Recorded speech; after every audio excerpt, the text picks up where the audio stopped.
Shalom, salam berkat dari kami untuk pendengar sekalian. Saat ini pendengar akan diberkati dengan program Hari Ini Harinya Tuhan bagian yang ke-8. Sebuah program rohani tentang doktrin Alkitab yang menolong kita untuk semakin tertanam dalam kebenaran firman dan bertumbuh dalam kemuliaan. Bersama hambanya, Pendeta Gilbert Lumoino, STH. Banyak orang merasa doktrin Alkitab sebagai sesuatu yang membingungkan. Tetapi tahukah saudara bahwa doktrin Alkitab intinya adalah memahami Alkitab dengan benar, dengan pemahaman yang sistematis, sehingga kita terus dapat tertanam di dalam kebenaran firman, sehingga kita terus bertumbuh di dalam kemuliaan Allah.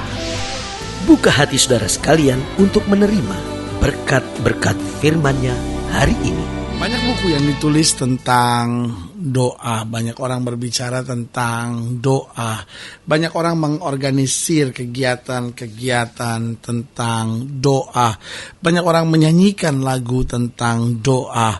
Tetapi tahukah saudara, sangat sedikit sekali orang yang bersungguh-sungguh di dalam doanya. Doa bukan sekedarlah konsep, doa bukanlah sekedar sebuah keyakinan, ajaran agama kita bahwa kita harus berdoa. Tetapi tahukah saudara, doa lebih daripada sikap pribadi kita yang bergantung penuh kepada Tuhan. Karena kita tahu bahwa di luar Dia, di luar Kristus, kita tidak dapat berbuat apa-apa. Tetapi lewat doa kita mau ceritakan bahwa kita membutuhkan Dia, kita bergantung kepada Dia, dan hanya di dalam Dia kita melihat hal-hal yang dahsyat dan luar biasa. Haleluya. Selamat datang dalam program kita hari ini, Harinya Tuhan, sebuah program rohani yang membawa kita pada pemahaman akan firman Allah, sehingga kita bertumbuh, kita kuat, kita teguh di dalam Dia, dan melihat hal-hal yang dahsyat dan luar biasa. Haleluya. Dan dalam program ini kita sedang bicara tentang doa yang didengar. Karena saya percaya bahwa doa bukan sekedar sebuah sikap rohani biasa. Saya percaya doa adalah sebuah dialog. Karena kalau saya berdoa berarti Allah mendengar.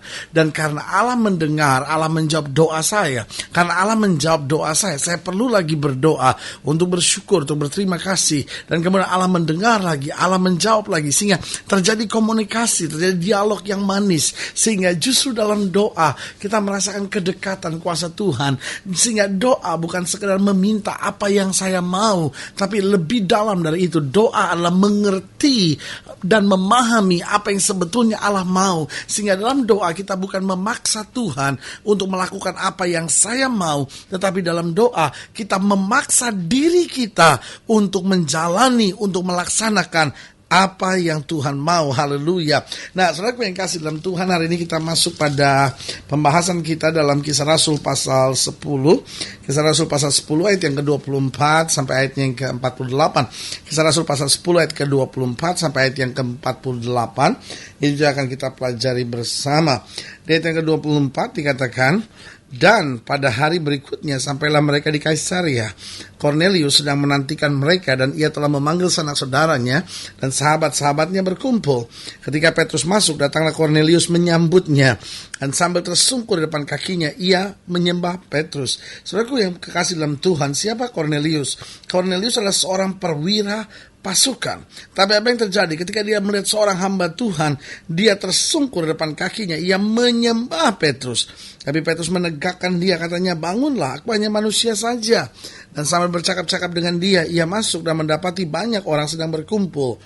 Ia berkata kepada mereka, kamu tahu betapa kerasnya larangan bagi seorang Yahudi untuk bergaul dengan orang-orang yang bukan Yahudi atau masuk ke rumah mereka.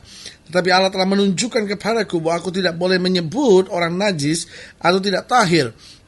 Itulah sebabnya aku tidak berkeberatan ketika aku dipanggil. Lalu datang kemari. Sekarang aku ingin tahu, apa sebabnya kamu memanggil aku?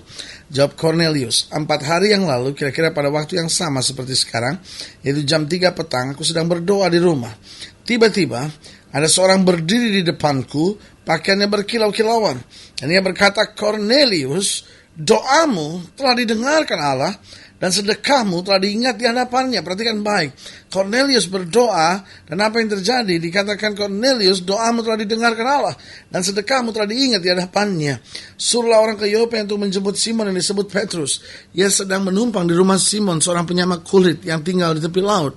Karena itu segera aku suruh orang kepadamu, dan dengan senang hati engkau telah datang. Sekarang kami semua sudah hadir di sini di hadapan Allah untuk mendengarkan apa yang ditugaskan Allah kepadamu.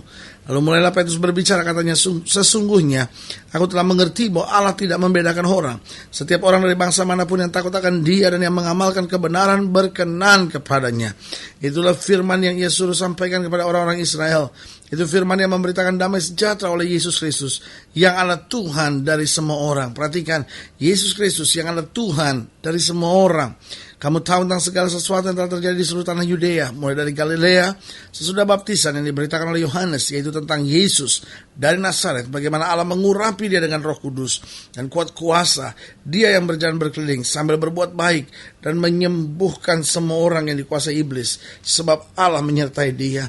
Dan kami adalah saksi dari segala sesuatu yang diperbuatnya di tanah Yudea maupun di Yerusalem, dan mereka telah membunuh Dia dan menggantung Dia pada kayu salib.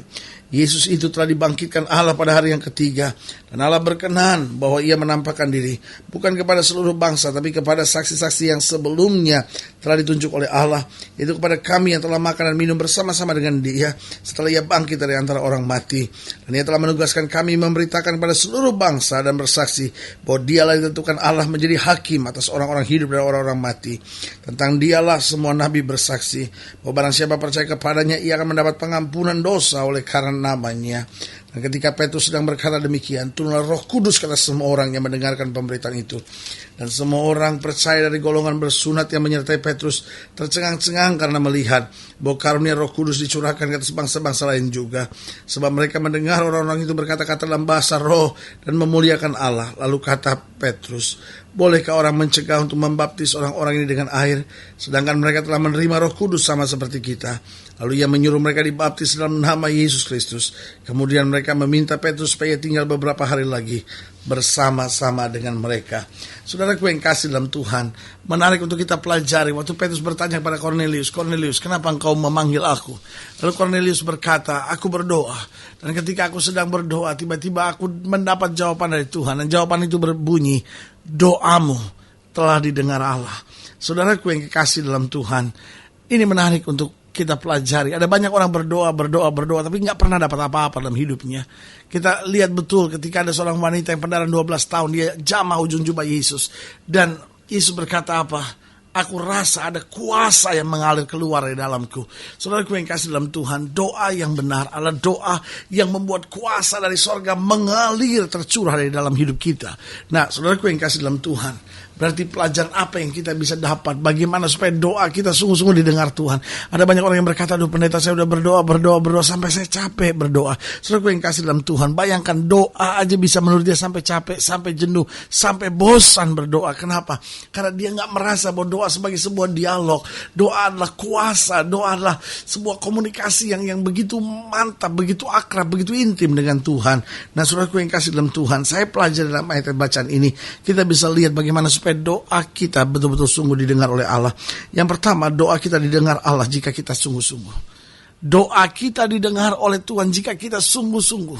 Alkitab berkata Elia manusia biasa sama seperti kita, tapi ia telah bersungguh-sungguh berdoa. Kita pelajari dalam Alkitab, Yesus bangun pagi-pagi dan dia berdoa, naik ke atas gunung dan berdoa. Pertanyaan kita, kenapa dia harus pergi ke atas gunung untuk berdoa? Jawabannya, itu hanya membuktikan kesungguhannya. Dia tinggalkan segala tugas, tanggung jawab, kesibukan, dan dia sungguh-sungguh memfokuskan diri hanya untuk doanya.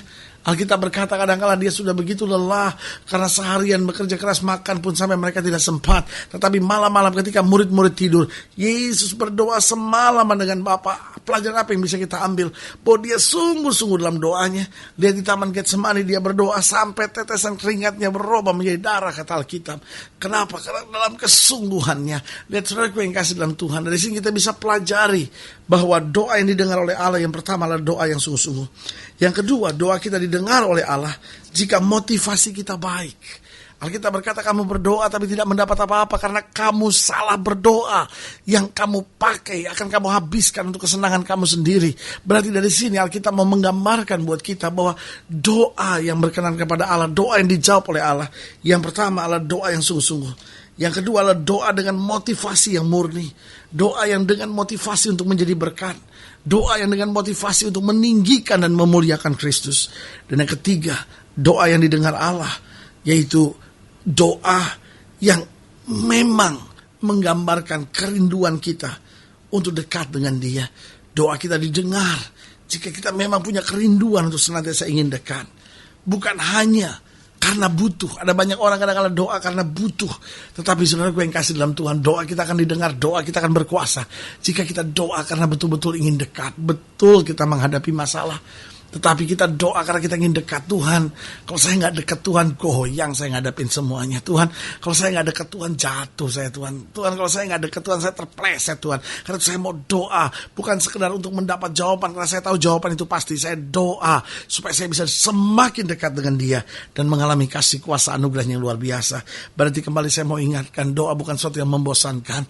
Doa bukan sesuatu yang menjenuhkan. Doa bukan karena kita nggak ada jalan lain, udahlah kita berdoa. Tapi hari ini kembali saya mau ingatkan buat saudara, doa kita adalah komunikasi dengan Allah kita. Doa kita didengar, kita mendengar suara Tuhan dan kita melihat kedahsyatan kuasanya yang luar biasa. Nah, bagaimana supaya doa kita didengar? Yang pertama, jika kita sungguh-sungguh. Yang kedua, jika motivasi kita baik, yaitu motivasi kita untuk meninggikan Kristus, motivasi kita untuk jadi berkat, motivasi kita supaya lewat hidup kita kemudian Allah nyata. Dan yang kedua, bagaimana doa kita didengar, yaitu jika kita memang ingin selalu dekat dengan Dia, menikmati kasih-Nya lebih dalam lagi dan menikmati anugerahnya yang luar biasa. Haleluya. Saudaraku yang kasih dalam Tuhan, kalau sedang ingin dilayani lebih jauh, hubungi kami melalui telepon, hubungi kami melalui surat, kunjungi website kami, karena kami ada untuk membawa Bapak Ibu Saudara senantiasa lebih dekat pada Tuhan, mengalami kasih kuasa mujizat yang luar biasa. Haleluya. Melalui program ini juga secara khusus saya mau berdoa untuk setiap pendengar sekalian. Saudara ingin didoakan secara khusus, mungkin karena ada masalah, ada sakit, ada persoalan-persoalan yang rumit dalam hidup saudara. Mungkin saudara sedang terbaring di rumah sakit. Saudaraku yang kasih dalam Tuhan, bagi Allah tidak ada perkara yang mustahil. Saudara-saudara ingin didoakan secara khusus, saudara-saudara yang merasa jenuh dalam doa, merasa nggak ada yang mau peduli, kayaknya betul nggak sih doa saya didengar oleh Allah. Nah, setiap saudara ingin didoakan secara khusus, boleh taruh tangan kanan saudara di dada, dan kita doa. Bapa, dalam nama Yesus, hamba doa buat yang sakit, hamba doa buat yang berbeban berat, hamba doa buat mereka yang sedang menghadapi badai rumah tangga, menghadapi badai dalam masa muda. Bapa, hamba berdoa di dalam nama Yesus, Tuhan jamah mereka yang doanya telah merasa bosan, merasa jenuh, merasa lelah. Hamba berdoa dalam nama Yesus, kembalikan roh semangat doa itu, sehingga kami tetap berdoa, karena kami tahu doa adalah komunikasi dengan Allah, di mana Tuhan mendengar dan mengetahui segala sesuatu yang kami perlukan, dan Roh Kudus menjawabnya. Roh Kudus memberi kekuatan dan Allah menyediakan segala keperluannya. Terima kasih Bapa, terima kasih. Di dalam nama Yesus kami berdoa. Haleluya. Amin. Saudaraku yang kasih dalam Tuhan, kita sudah berdoa. Ingat, Allah kita tidak pernah lalai menepati janjinya. Langit dan bumi boleh lenyap, tetapi firman-Nya tinggal tetap. Doa saya menyertai saudara, maju terus dalam Tuhan, bersemangat, bersuka cita menghadapi segala perkara, karena kita tahu bahwa di dalam Dia kita lebih daripada orang-orang yang menang. Sampai berjumpa pada program berikut, dan jangan lupa jadikan hari ini harinya Tuhan. Haleluya.